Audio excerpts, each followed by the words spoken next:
Bismillahirrahmanirrahim. Assalamu alaikum.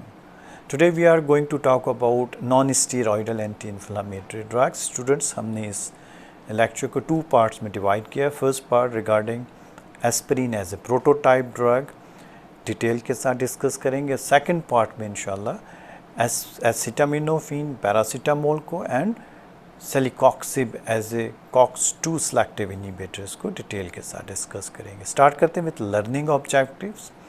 After this part of lecture, student, you must be able to explain the inflammation. What is inflammation? And describe the non-steroidal anti-inflammatory drugs. Secondly, you must be able to classify non-steroidal anti-inflammatory drugs in detail. Third में, you must be able to describe the pharmacokinetics and different dosages of aspirin. Aspirin as a prototype drug in non-steroidal anti-inflammatory drugs. Last में you must be able to describe pharmacodynamics, mean mechanism of drug action, therapeutic uses and adverse effect of aspirin. So what is inflammation? Start करते हैं with inflammation, फिर हम anti-inflammatory drugs पे आते हैं. Inflammation is a part of healing process initiated by the body in response to harmful stimuli, and it is classified as acute and chronic inflammation. Student, हमें knowledge है about the 5 cardinal signs and symptoms of inflammation. For example, pain, heat, redness, swelling and limitation of movement. अगर ये sign and symptoms body में हैं तो हम इसको सोजिश भी कहते हैं, इन्फ्लामेशन. और basically inflammation is a acute or short term inflammation is the body's defense mechanism. It is usually subside when the damaged tissue is healed. If somehow the body failed to end inflammatory cycle, it result in chronic inflammation, and this type of inflammation, student, is characterized as a disease rather than the means of defense and should be controlled in order to prevent further destruction of the tissues and fibrosis. So to treat the inflammation and its signs and symptoms, many types of medications are prescribed, doctor prescribe करते हैं, जिसमें steroidal and non-steroidal anti-inflammatory drugs included हैं. So therapeutic strategies में we have non-steroidal anti-inflammatory drugs जो reduce करती है inflammation और relief देती है pain से. The second group is steroidal anti-inflammatory drug like glucocorticoids. Reduce the symptoms, slow the disease progression, but have more or marked adverse effect on prolonged use. So oftenly we are using as a first line therapy in mild to moderate intensity of disease. हम non-steroidal anti-inflammatory drugs ही prescribe करते हैं. Third में disease modifying anti-rheumatoid drug DMRDs, a group of medicine है जो treat करते हैं rheumatoid as a autoimmune disorders में. These kind of drugs can reduce the signs and symptoms and slow the disease progression. आज के lecture में हम detail के साथ non-steroidal anti-inflammatory drugs को डिस्कस करेंगे. स्टूडेंट्स, आप ये ड्रग्स देख रहे हैं. Most popular drug in our region, Loprin, Dicloran, Brufen, किस ग्रुप की मेडिसिन है? यस, ये non steroidal anti inflammatory drugs हैं. What they are? The NSAIDs are a group of chemical dissimilar agents जो केमिकली एक दूसरे से डिफरेंट हैं. differ in their analgesics, antipyretic and anti-inflammatory effect. They act primarily by reducing the biosynthesis of prostaglandins, and prostaglandins we know that the mediator है inflammatory mediators. इसको inhibit करता है by the inhibition of cyclooxygenase enzyme. इसके drug mechanism of action में हम इसको detail के साथ डिस्कस करेंगे. So we are going to classify non-steroidal anti-inflammatory drugs. Students, we can classify NSAIDs according to the selectivity of cyclooxygenase pathway. ये cyclooxygenase pathway क्या है, हम इसको इसके मैकेनिज्म ऑफ एक्शन में डिटेल के साथ डिस्कस करेंगे. अभी आप इसकी क्लासिफिकेशन में समझें कि ये नॉन सेलेक्टिव और selective.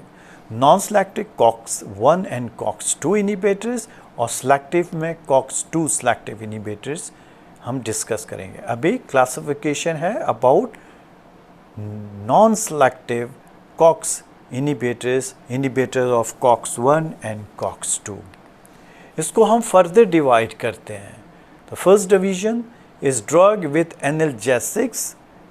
Analgesic effect and marked anti inflammatory effects के साथ, जिसकी मार्क्ड और pronounced more potent anti inflammatory action है.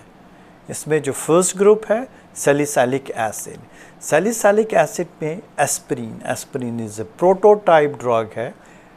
Second sodium salicylate. इसी मार्क्ड एंटी इन्फ्लामेटरी ग्रुप में सेकंड पायराजोन लाइक डेरिवेटिव्स में फिनाइल ब्यूटाजोन है. ऑक्सीफिन ब्यूटाजोन लाइक ड्रग है. मोस्टली ये ड्रग हम वेटरनरी प्रैक्टिस में एनिमल्स को रिकमेंड करते हैं as a non steroidal anti inflammatory drugs. Human beings पे मोस्टली जो ग्रुप यूज़ होता है वो एसिटिक एसिड डेरिवेटिव्स हैं. For example diclofenac, ketorolac, indomethacin like drugs, जिसका मार्क्ड एंटी इन्फ्लामेटरी इफेक्ट है बॉडी के ऊपर. थर्ड, इसी मार्क्ड इफेक्ट में ऑक्सिन जिसमें पिरोक्सीकैम लाइक ड्रग्स हैं. और लास्ट में नेब्यूमिटोन लाइक ड्रग्स जो नेफ्थाइल एसिटिक एसिड डेरिवेटिव्स हैं. सेकंड, इसी में non selective COX-1 COX-2 inhibitors में second moderate anti inflammatory effects जो ड्रग्स रखती हैं विथ एनाल्जेसिक्स. इसमें first group is propionic acid. The most popular drug in our region ibuprofen या dexiprofen like drugs, ketorolac, naproxen like drugs, ये सारी की सारी हमारे प्रोपियोनिक एसिड डेरिवेटिव्स हैं. As compare to diclofenac sodium या एस्पिरिन, इसका मॉडरेट एंटी इन्फ्लामेटरी एक्शन है. इसी में सेकंड ग्रुप है फेनामेड.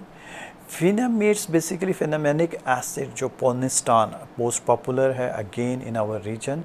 ये as compare to propionic acid इनकी एंटी इन्फ्लामेटरी एक्टिविटी मॉडरेट है, उससे थोड़ा कम, लेकिन ये मॉडरेट एक्टिविटीज़ रखते हैं फेनामेड्स लाइक फेनामेनिक एसिड. थर्ड में the drug with analgesics but very weak और नो एंटी इन्फ्लामेटरी इफेक्ट्स. जो मेन ड्रग प्रोटोटाइप ड्रग है वो एसिटामिनोफेन है या पैरासीटामोल. इस ड्रग को हम नेक्स्ट पार्ट में डिटेल के साथ डिस्कस करें with B group. First group क्या था students? Non selective COX-1 and COX-2 inhibitors, जिसमें marked anti inflammatory, moderate anti inflammatory और लास्ट में वीक, वेरी वीक और no anti inflammatory effects like paracetamol. B में सेलेक्टिव COX-2 इनिबिटर्स हैं. The main prototype drug is celecoxib. इन दोनों drugs को हम बी सेकंड पार्ट में, इस लेक्चर के सेकंड पार्ट में डिटेल के साथ डिस्कस करेंगे. इस लेक्चर में हम इंशाल्लाह aspirin as a prototype drug in non steroidal anti inflammatory drugs, इसको डिटेल के साथ डिस्कस कर रहे हैं. Aspirin basically is a prototype drug as we discussed earlier. The oldest member used in this family, mostly aspirin, is a acetyl salicylic acid. Salicylic acid is a simple organic acid with pK constant इसकी 3 है. ये weak acid drug है. और as you know that according to the Hasselbalch equation, weak acid drug absorb in acidic media और weak basic drugs absorb in basic media और vice वर्सा.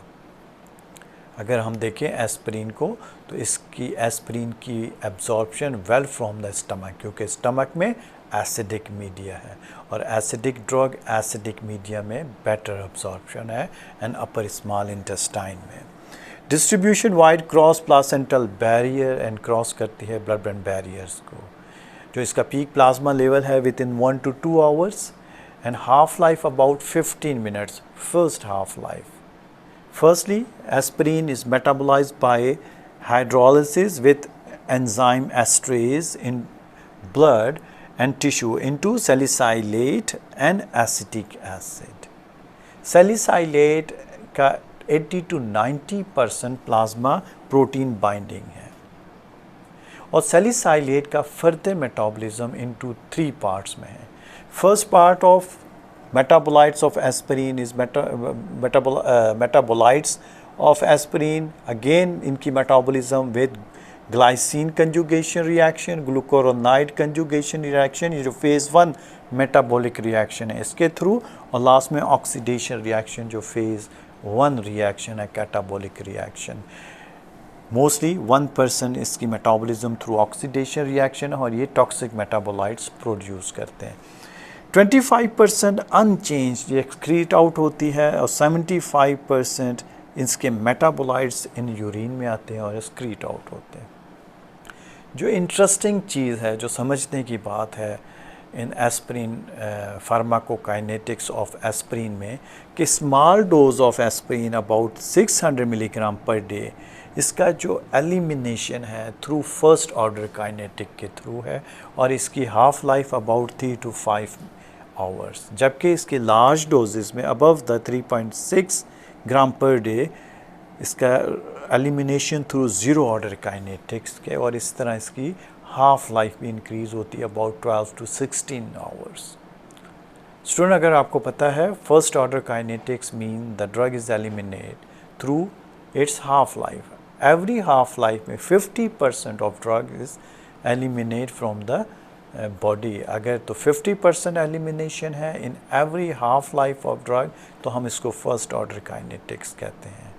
और zero order kinetics में limited एक fixed amount of drug है जो eliminate होती है after each half life, हम इसको ज़ीरो ऑर्डर काइनेटिक्स कहते हैं। ये जो ज़ीरो ऑर्डर काइनेटिक्स में ड्रग एक्यूमुलेट होती है बॉडी में, अगर आप सेकेंड डोज देते हो तो accumulation of drug can cause toxic effect. तो हाई डोजेस ऑफ एस्पिरिन का जो मेन एलिमिनेशन है थ्रू ज़ीरो ऑर्डर काइनेटिक्स के थ्रू है, otherwise in normal low dose में इसका फर्स्ट ऑर्डर काइनेटिक्स है। Excretion can be enhanced by the alkylation of the urine in overdose of poisoning. Student, according to Henderson-Hasselbalch equation, मैंने अभी discuss किया कि weak acid absorb in acidic media और weak basic drug absorb in basic media. In the same sense, इसका excretion opposite है, vice versa है। weak acid excrete करते हैं in alkaline media और वीक बेसिक एक्सक्रीट आउट होते हैं in acidic media of urine. तो हम अगर यूरिन को अल्कलाइन करेंगे तो इसकी ओवरडोज में, टॉक्सिक डोज में, हम इसको बॉडी से एक्सक्रीट आउट कर सकते हैं। Excretion can be enhanced by the alkylation of the urine in the overdose और टॉक्सिक डोज और पॉइजनिंग ऑफ एस्पिरिन। स्टूडेंट, इसकी दोबारा अगर आप डायग्राम देखें, metabolism of aspirin, aspirin first in blood and tissue में मेटाबोलाइज होती है into salicylate and acetic acid. Salicylate intermediate metabolites हैं एस्पिरिन के, फर्दर इनकी डिटॉक्सिकेशन और मेटाबॉलिज्म विद कंजुगेशन रिएक्शन के through glycine and glucuronide acid या ग्लूकोरोनिक एसिड के थ्रू, और 1% अबाउट ऑक्सीडेशन रिएक्शन, और 25% ये फ्री फॉर्म में एक्सक्रीट आउट होती है बॉडी में। सो हाफ लाइफ अगर नॉर्मल लो डोज में अबाउट 3 आवर्स और इन टॉक्सिक हाई डोजेस में 15 आवर्स। क्यों? क्योंकि अब हाई डोज में जो इसका एलिमिनेशन है थ्रू ज़ीरो ऑर्डर काइनेटिक के थ्रू है। हमने डिटेल के साथ फर्स्ट ऑर्डर काइनेटिक और zero order kinetic general pharmacology में डिस्कस किए हैं। ओके जी, very interesting, very important. Doses of aspirin. basically given as an oral tablet, generally given after the meal due to the gastritis और some peptic ulcer disorders जो ये drugs cause करते हैं, उससे हम अवॉइड करने के लिए, जो गैस्ट्रिक इरिटेशन को अवॉइड करने के लिए हम विथ मील ये ड्रग पेशेंट को प्रिस्क्राइब करते हैं, एडवाइस करते हैं. So we have basically 3 therapeutic doses regimes या डोजेज रेंजेस जो एस्पिरिन की है. First low dose, second intermediate dose and third is high dose. Low dose क्या है? Less than 300 milligram per day, 75, 81 और 100 milligram as a single dose daily. Main action, small low dose में to decrease the platelet aggregation. On the other hand, intermediate dose जो 300 to 2400 milligram per day as a 3 divided doses में है. इसका main action analgesics and antipyretic है. लेकिन in high doses में 2400 to 4000 milligram per day as a 3 divided doses में main action anti-inflammatory action है. So we have 3 doses of aspirin. One low dose, a low dose about less than 300 milligram per day. Intermediate less than 2400 milligram per day. और high dose में about 2400 to 4000 milligram per day. और main action intermediate dose के analgesic और antipyretic action है, जबकि high doses में anti inflammatory action produce करते हैं. स्टूडेंट, हम इनके मैकेनिज्म ऑफ एक्शन को डिस्कस करने जा रहे हैं. फर्स्ट कि इसका एंटी इन्फ्लामेटरी एक्शन, इसका एनाल्जेसिक एंटीपायरेटिक एक्शन, और इन लो डोज में ये drug how to decrease the aggregation of platelets. तो इनके एक्शंस को हम अभी डिस्कस करेंगे. The first action as a anti inflammatory action of non steroidal anti inflammatory drug, prototype drug aspirin का. स्टार्ट करेंगे विथ दिस डायग्राम. स्टूडेंट, ये cell membrane phospholipid है. अगर इसकी डिस्ट्रक्शन, इसकी डैमेज या कोई इन्फ्लामेटरी प्रोसेस है, इसको इफ़ेक्ट अगर ये डैमेज होता है तो प्रोड्यूस करता है special type of enzyme phospholipase A2. Phospholipase A2 can generate the fatty acid arachidonic acid, और आराकिडोनिक एसिड के मेन 2 कैस्केड्स हैं, the activation of cyclooxygenase pathway and lipoxygenase pathway. तो मेन हमने जो डिस्कस करना है आराकिडोनिक एसिड का cyclooxygenase pathway है, और ये cyclooxygenase pathway can produce, we have different type of cyclooxygenase pathway, cyclooxygenase pathway 1, 2 और 3. और बेसिकली जो पेरिफेरल टिश्यूज़ में cyclooxygenase pathway 1 और 2 मोस्टली हम इनको ही डिस्कस करेंगे. तो मेन जो जनरेशन है, कैस्केड्स हैं आराकिडोनिक विथ साइक्लोऑक्सीजिनेज पाथवे, ये प्रोड्यूस करते हैं प्रोस्टानाइड्स को. What they are prostanoids? Prostanoids में prostaglandins, thromboxane and prostacyclin, they are prostanoid. क्या है? मीडिएटर्स हैं, इन्फ्लामेटरी मीडिएटर्स हैं, जिसकी production through COX-1 and COX-2 से है with the influence of arachidonic acid. और आराकिडोनिक एसिड को एक्टिवेट करता है phospholipase A2 with the activation with the destruction damage of cell membrane. और मेन हमारा action non steroidal anti inflammatory drug to stop the COX cyclooxygenase pathway, either 1 और 2. ये block करता है साइक्लोऑक्सीजिनेज को और ओवरऑल प्रोस्टेनाइड की जेनेसिस या सिंथेसिस को भी इनहिबिट करता है. मेन एंटी इन्फ्लामेटरी, और ये मोस्टली प्रो इन्फ्लामेटरी मीडिएटर्स हैं, प्रोस्टाग्लैंडिन्स और other like thromboxane and prostacyclins. So main aspirin is irreversibly acetylates both isoform of cyclooxygenase enzyme COX-1 and COX-2. Student, मैं इधर आपको एक बात बताता चलूँ. As compare to other non steroidal anti inflammatory drugs, aspirin एक वाहिद ड्रग है जो इर्रिवर्सिबली ब्लॉक करती है COX-1 एंड COX-2 को। बाकी जो remaining non steroidal anti inflammatory drugs हैं उनकी रिवर्सिबल एक्टिविटी है, और ये इरिवर्सिबल एक दफ़ा अटैच होता है, उसको इरिवर्सिबली ब्लॉक करती है जब तक नया प्रोटीन, नया COX-1 का COX-2 नहीं बनता, वो अपना इफ़ेक्ट प्रोड्यूस नहीं करता। तो एस्पिरिन बेसिकली इरिवर्सिबल ब्लॉकर है as compare to remaining non steroidal anti inflammatory drugs of COX-1 and COX-2, and inactivate the COX-1 and COX-2 pathway. So it inhibits the prostaglandin synthesis, which primarily modulate those aspects of inflammation in which prostaglandins act as mediators. Other non-steroidal anti-inflammatory drugs reversibly inhibit the cyclooxygenase pathway. ये difference है between the aspirin and remaining non-steroidal anti-inflammatory drugs का। Next जो mechanism of action है aspirin का as a analgesic agent, हम इसको discuss करेंगे। Aspirin basically relieve the mild to moderate pain. किस तरह पेन को रिड्यूस करता है? द फर्स्ट एक्शन है एस्पिरिन का और other remaining non steroidal anti inflammatory to inhibit the cyclooxygenase enzyme, reduce the production of prostaglandins, जो मेन इसका एंटी इन्फ्लामेटरी एक्शन है in the injured tissue. How? The prostaglandin is thought to sensitize the nerve sending pain receptor to action of bradykinin, histamine and other mediators released by the inflammatory process. So, due to reduce the production of prostaglandins, they repress the sensation of pain. A second action, ये directly inhibit करता है stimuli as subcortical side of thalamus and epithalamus, hypothalamus.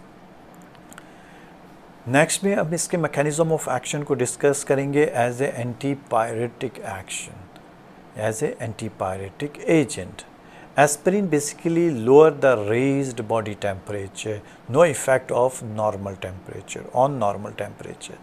Student, aspirin hyperexia में या raised जो body temperature है इसको normalize करता है। ये नहीं कि आपका normal body temperature है, आप aspirin देंगे तो वो hypothermia में patient चलेगा, नहीं, ये raised या hyperexia को reduce करता है, नॉर्मलाइज करता है बॉडी टेम्परेचर को। क्या मैकेनिज़्म है? फर्स्ट हम इसके पैथोफिजियोलॉजी को देखेंगे और फिर हम डायग्नोज लगाएंगे कि non steroidal anti inflammatory drug like aspirin इसको किस तरह रिड्यूस करता है टेम्परेचर को। सो fever occur when the set point of thermoregulatory center in the interior hypothalamus is elevated. This may be due to the prostaglandin synthesis stimulated by the pyrogen substance like cytokines, and cytokines is released from the WBC, activated by the infection, malignancy or other kind of inflammation. ये immune system है जो activate करता है cytokines, cytokines as a pyrogen substance है जो increase करता है synthesis of prostaglandins. Because of inhibition of prostaglandin synthesis, the thermostat is reset toward the normal. Rapidly lower body temperature by increasing the heat dissipation due to the peripheral vasodilatation and sweating.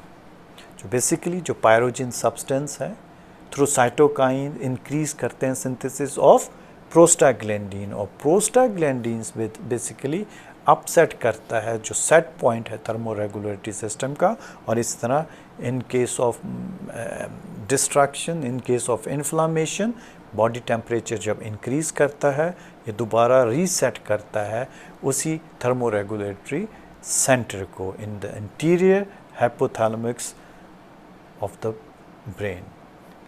Okay, very interesting mechanism of aspirin as a antiplatelet action. Very interesting, students.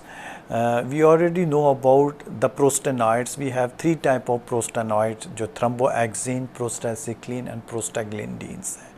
इसमें जो individual अगर हम prostanoids को discuss करें in normal, तो thromboxane normally promote करता है platelet aggregation को on the अदर हैंड प्रोस्टासिक्लिन का effect normally inhibit the platelet aggregation.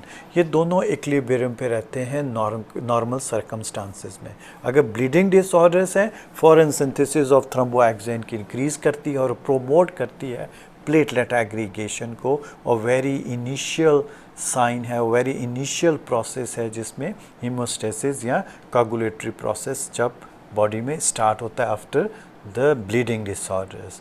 लेकिन इन नॉर्मल इंडिविजुअल्स में, इन नॉर्मल सर्कमस्टांसेस में दोनों इक्विलिब्रियम पे होते हैं। और अगर थ्रोम्बोएक्सिन की एक्टिविटी ज़्यादा है, प्लेटलेट एक्टिविटी ज़रूरत से ज़्यादा है, तो प्रोस्टाग्लैंडिन्स इसको काउंटर करती है और इसके इफ़ेक्ट इसकी प्लेटलेट एग्रीगेशन को सबसाइड करती है। ये इनका नॉर्मल फिजियोलॉजिकल रोल है। अब एस्पिरिन इनको ब्लॉक करती है तीनों को, थ्रोम्बोएक्सिन, प्रोस्टासिक्लिन और prostaglandin.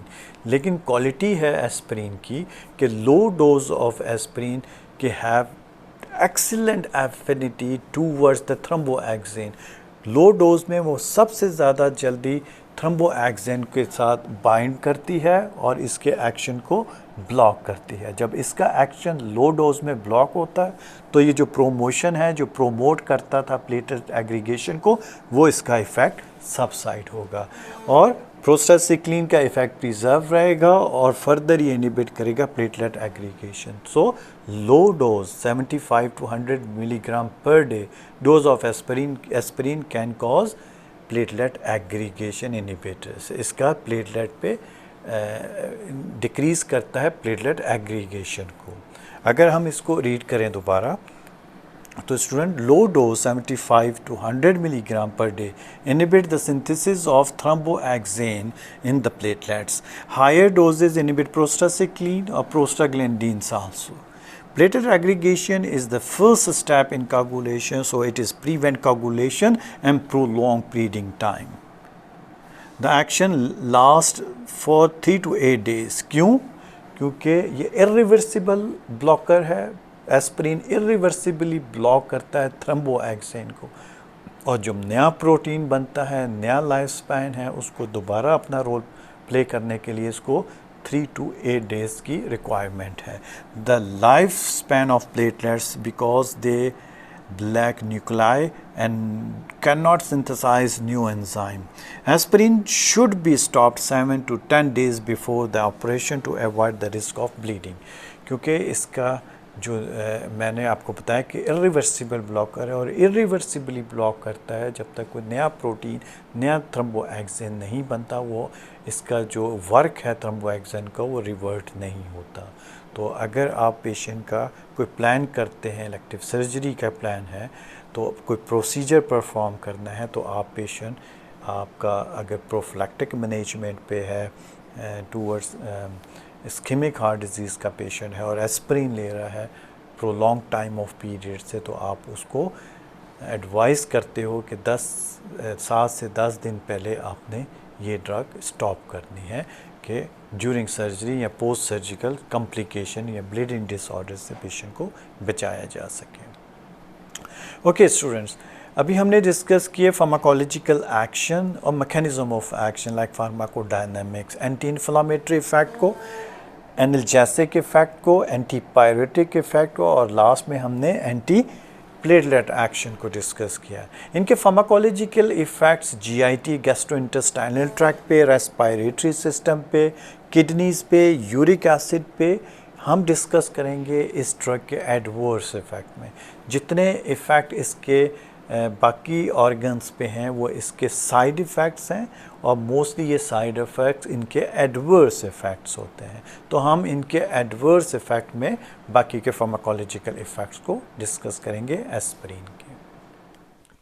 Okay, therapeutic uses of aspirin और remaining non-steroidal anti-inflammatory drugs. The first use is analgesics. Sometimes you are using in headaches, myalgia, arthralgia, neuralgia, osteomyelitis, osteoarthritis, toothache or dysmenorrhea. The mostly mild to moderate pain को हम reduce करते हैं with non-steroidal anti-inflammatory drugs. कुछ severe और intense intermittent sharp pain होते हैं जिसके लिए हम mostly narcotic analgesics like opioid use करते हैं। समटाइम इस कम्बिनेशन थेरेपी के साथ पेशेंट को देते हैं इन pain of cancer metastasis in bone, और समटाइम पोस्ट ऑपरेटिव पेन जो होते हैं, जो शार्प पेन है, हम यूज़ करते हैं non steroidal anti inflammatory drugs को विथ ओपियोइड, क्योंकि ओपियोइड के एक्शन को ये पोटेंशिएट करता है। और basically opioids are toxic drug as compare to non steroidal anti inflammatory drugs, और इसकी रिक्वायरमेंट को डिक्रीज़ करता है, ओपियोइड की रिक्वायरमेंट को, अगर हम ओपियोइड के साथ non steroidal anti inflammatory drugs patient को एडवाइस करते हैं।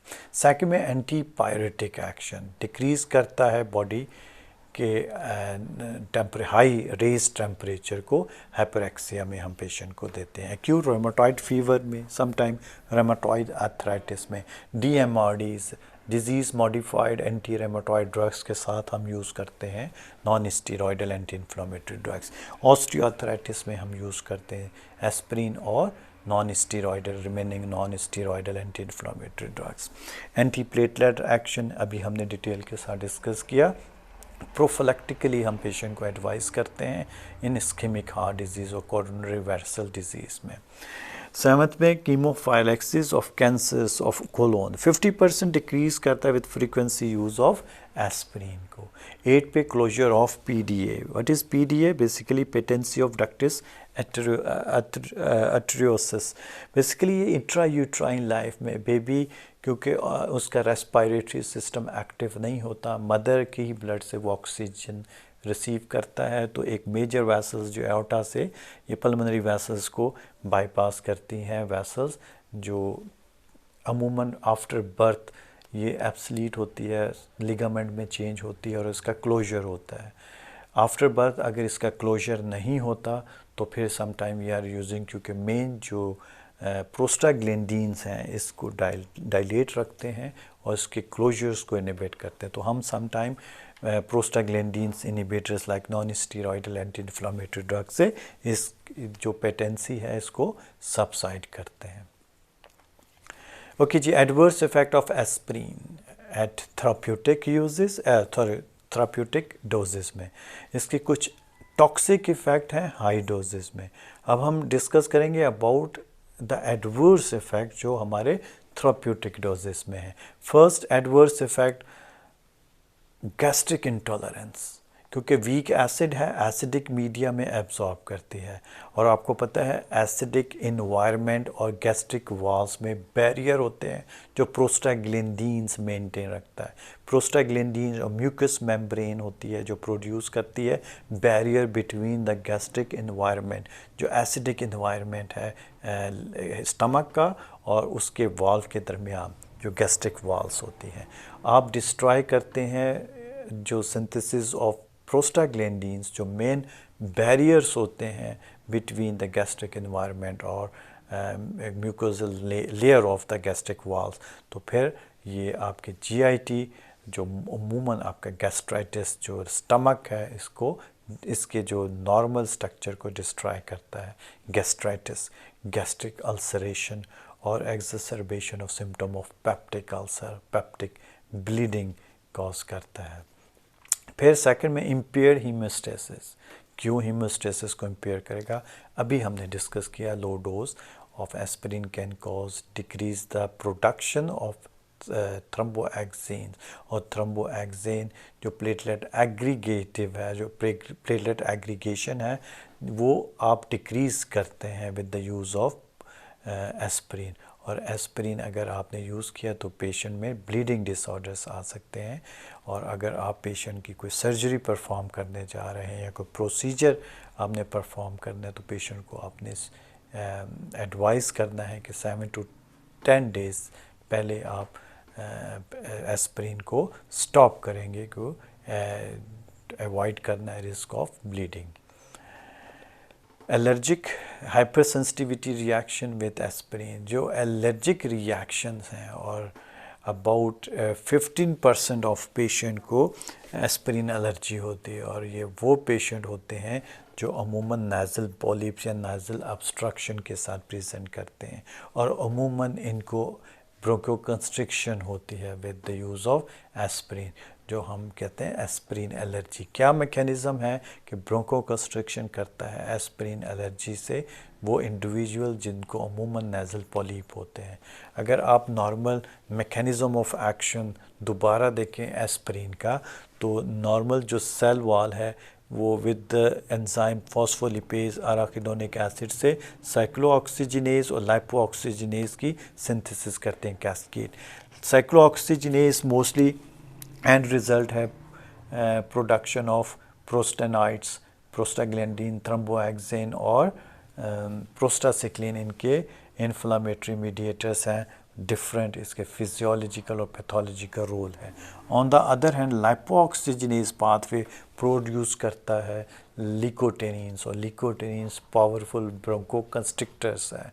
इन नॉर्मल इंडिविजुअल्स में पेशेंट को कुछ एलर्जी नहीं है तो ये इफ़ेक्ट इस पे एज ए ब्रोंकोकंस्ट्रिक्शन नहीं आता। कुछ इंडिविजुअल्स जिनको एलर्जी है एस्पिरिन से, जब आप उनका जो कैस्केड है अराकिडोनिक एसिड का साइक्लोऑक्सीजिनेज पाथवे को आप ब्लॉक करते हो तो अराकिडोनिक एसिड की सारी एनर्जी लाइपोऑक्सीजिनेज पाथवे पे आती है और प्रोडक्ट करते हैं ज़रूरत से ज़्यादा लिकोटेनिन्स। और लिकोटेनिन्स पावरफुल ब्रोंकोकंस्ट्रिक्टर्स हैं, और उन इंडिविजुअल्स में जिसको एलर्जी है एस्पिरिन के साथ, अगर आप एस्पिरिन देते हैं तो उनको ब्रोंकोकंस्ट्रिक्शन होता है due to the over production of leukotrienes, क्योंकि अराकिडोनिक एसिड की सारी एनर्जी पर साइक्लोऑक्सीजिनेज से ट्रांसफ़र होके लाइपोऑक्सीजिनेज पाथवे पे आती है और वो प्रोड्यूस करता है ज़रूरत से ज़्यादा लिकोटेनिन्स। और लिकोटेनिन्स बेसिकली पोटेंट ब्रोंकोकंस्ट्रिक्टर्स हैं और ये ब्रोंकियो को कंस्ट्रिक्ट करते हैं। तो main action bronchoconstriction with the use of aspirin और एस्पिरिन एलर्जी। इसके साथ कुछ hyper sensitivity reaction like urticaria, angioedema, anaphylactic reaction, but very rare with the aspirin. Number 4, hyperuricemia, retention of uric acid at low doses, about less than 2.5 gram per day. Low doses में हाइपरयूरिसेमिया cause करता है, retention करता है, uric acid की excretion को inhibit करता है। लेकिन हाई डोजेस में aspirin more than 3.6 gram per day increase uric acid excretion. उन इंडिविजुअल्स में जिसको हाइपरयूरिसेमिया या गाउटी आर्थराइटिस के प्रॉब्लम है, हम पेशेंट को एस्पिरिन एडवाइस नहीं करते। Number 5, decrease renal function. Students, अगर आप कभी हॉस्पिटल जाएं तो नेफ्रोलॉजी डिपार्टमेंट में देखें कितना किडनी फेलियर का पेशेंट है, और मोस्टली ये मिस यूज़ ऑफ ड्रग के साथ हैं, जो mostly non steroidal anti inflammatory drugs लेते हैं विदाउट एनी प्रिस्क्रिप्शन। आप देखें हल्का सा कोई बीमार है, सर दर्द है या कोई और इशू है, तो आप फ़ौरन पेशेंट आपका non steroidal anti inflammatory diclofenac sodium ibuprofen mefenamic acid use करता है। तो ये बेसिकली डिस्ट्रॉय करते हैं रीनल फंक्शन को।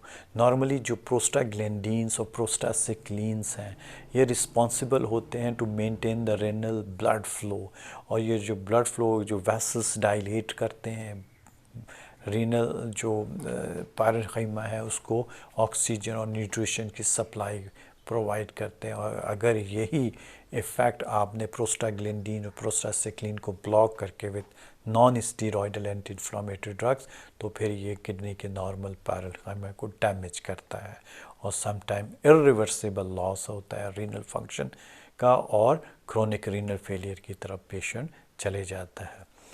6 में इफेक्ट ऑन रेस्पायरेशन। रेस्पायरेशन में एट हाई डोजेस में मोस्टली स्टिमुलेट करता है सेंट्रली रेस्पायरेटरी सेंटर को, और कॉज करता है हाइपरवेंटिलेशन और रेस्पायरेटरी अल्कलोसिस पेशेंट को, जो मेन आउटकम आता है। लेकिन इन टॉक्सिक डोजेस में ये रेस्पायरेटरी पैरालिसिस करता है, और combination with uncompensated respiratory and metabolic acidosis is produce with high and toxic doses of aspirin. Effect on central nervous system in large doses में जो terminology है salicylation cause करता है vomiting, tinnitus and decreased hearing and vertigo. लेकिन in very high toxic doses में respiratory centres CNS को stop करता है, कार्डियोटॉक्सिक इफेक्ट प्रोड्यूस करता है। And very interesting, high dose of aspirin can cause hyperpyrexia, increase करता है बॉडी टेम्परेचर को। अगर आप इसके क्लिनिकल यूजेस देखें तो ये हाइपरेक्सिया को डिक्रीज़ करता है, नॉर्मल बॉडी टेम्परेचर पे लेके आता है। लेकिन वेरी हाई डोजेस ये हाइपरेक्सिया कॉज करता है। क्यों, क्या वजह है? Because salicylate uncouple the oxidative phosphorylation, the energy normally used production of ATPs के बजाय वो हीट बनाना शुरू करती है, डिसिपेटेड एज अ हीट, और बॉडी टेम्परेचर को इंक्रीज करती है। Adverse effect in toxic doses aspirin cause करते हैं। नंबर 8 पे, increase the risk of Reye's syndromes. Aspirin and other salicylate given in viral infection or mostly in young children have been associated with increase the incidence of Ray's syndromes. क्या है Ray's syndromes? There is a fulminating severe case of hepatitis and with cerebral edema which may be fatal. So acetaminophen or paracetamol and ibuprofen should be used instead of aspirin in children with viral infection like chicken pox. तो अमूमन हम बच्चों को viral infection में aspirin advice नहीं करते।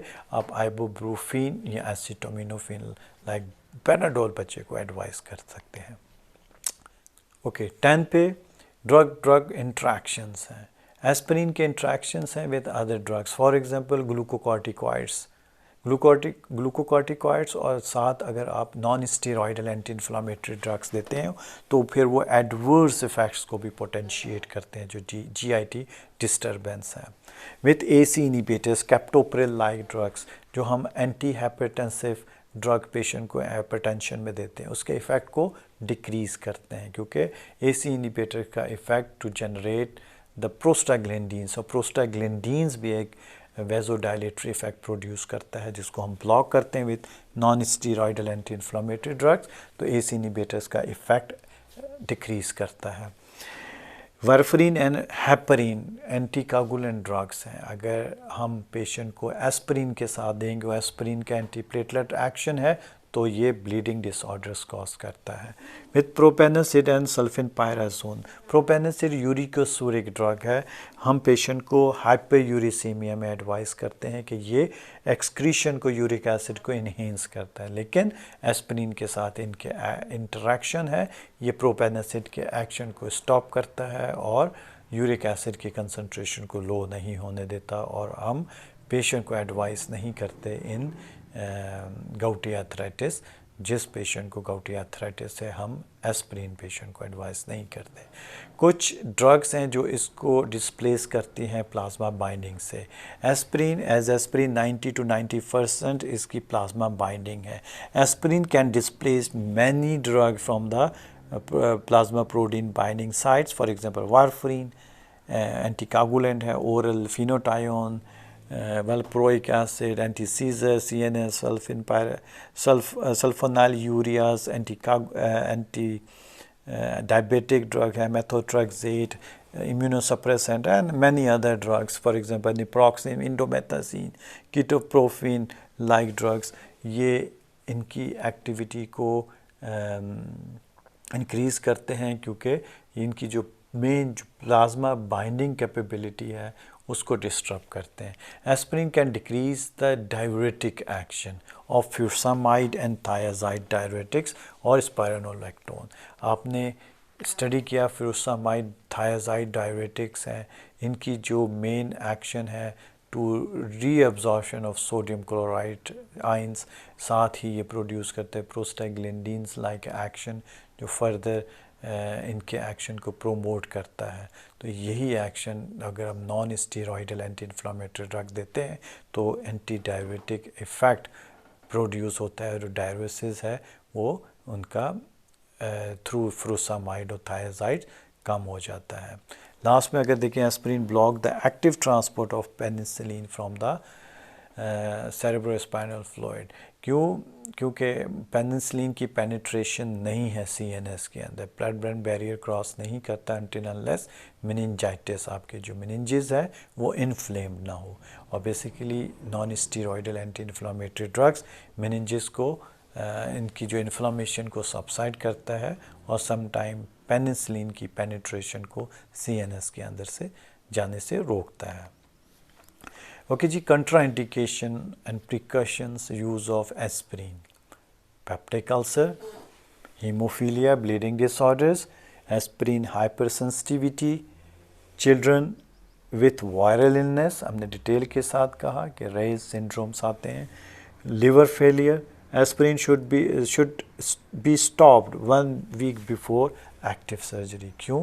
क्योंकि irreversible blocker है, नया थ्रोम्बोएक्सिन बनने में 7 to 10 days चाहिए, तो इसलिए हम पेशेंट को बिफोर टाइम रिकमेंड करते हैं to stop, patient should stop the treatment of aspirin to avoid high doses in glucose 6-phosphate dehydrogenase deficient patient। Glucose 6-phosphate dehydrogenase enzyme है जो प्रोटेक्ट करता है रेड ब्लड सेल को। अगर कुछ इंडिविजुअल्स में इसकी डेफिशिएंसी है तो aspirin can produce free radicals जो डिस्ट्रॉय करते हैं, हेमोलिसिस कॉज करते हैं, रेड ब्लड सेल को डिस्ट्रॉय करते हैं। तो अमूमन हम पेशेंट को जिसमें ग्लूकोज 6-phosphate dehydrogenase डेफिशिएंसी है हम एडवाइस नहीं करते aspirin. Avoid in pregnancy and lactation, contraindication in gout, क्योंकि इसकी लो डोज इनकी जो एक्सक्रीशन को इनहिबिट करती है और इनकी कंसंट्रेशन बॉडी में रिटेन करती है यूरिक एसिड की।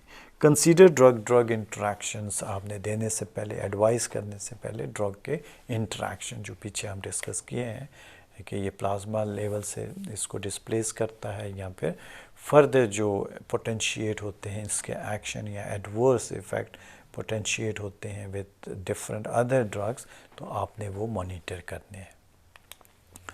ओके स्टूडेंट्स, हमने एस्पिरिन को डिस्कस किया विद डिफरेंट डोजेस के साथ। इनिशियल लो डोज इसका एंटी प्लेटलेट एक्शन प्रोवाइड करती है।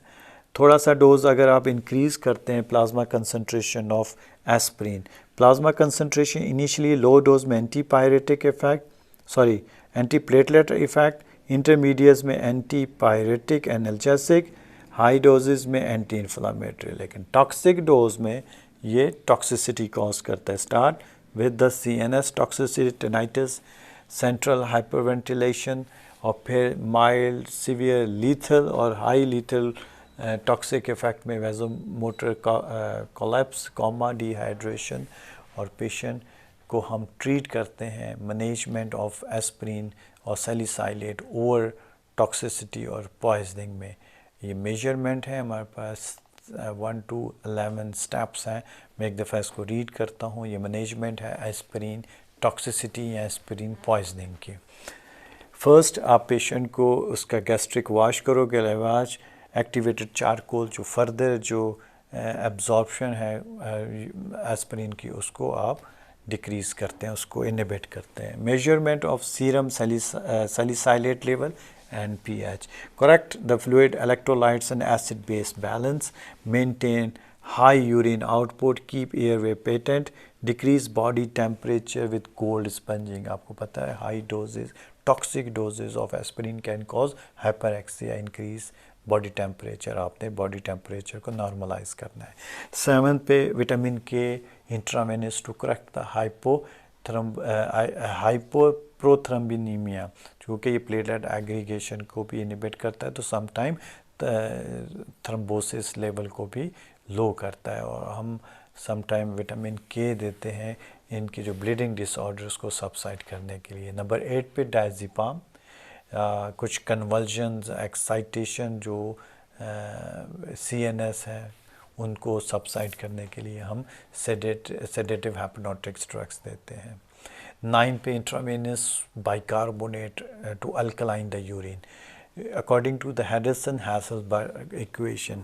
अगर हम वीक एसिड कि टॉक्सिसिटी में यूरिन को अल्कलाइन करें तो weak acid drug easily excrete out होती है, प्रोमोट होती है urinary excretion due to the अल्कलाइजेशन of the urine. हमने परफॉर्म करना है हीमोडायलिसिस और sometime peritoneal dialysis in severe acidosis and coma में। और लास्ट में वेंटिलेटर्स की रिक्वायरमेंट है। अगर तो पेशेंट सीवियर रेस्पिरेटरी फेलियर में जाता है तो आप उसको वेंटिलेटर असिस्टेंस देते हैं। ओके स्टूडेंट्स, आज के इस पार्ट में लेक्चर में हमने डिटेल के साथ डिस्कस किया अबाउट एस्पिरिन, एस्पिरिन का mechanism of action. We have different type of aspirins action as a anti inflammatory, analgesics, antipyretic और एंटीप्लेटलेट एक्शन। हमने इन सब एक्शंस को डिटेल के साथ डिस्कस किया with clinical uses, adverse effects and toxic effect with the management of aspirin toxicity. इंशाल्लाह next part में हम डिटेल के साथ एसिटामिनोफेन पैरासीटामोल को और celecoxib as a cyclooxygenase path 2 selective inhibitors को डिस्कस करेंगे। अस्सलाम वालेकुम जी।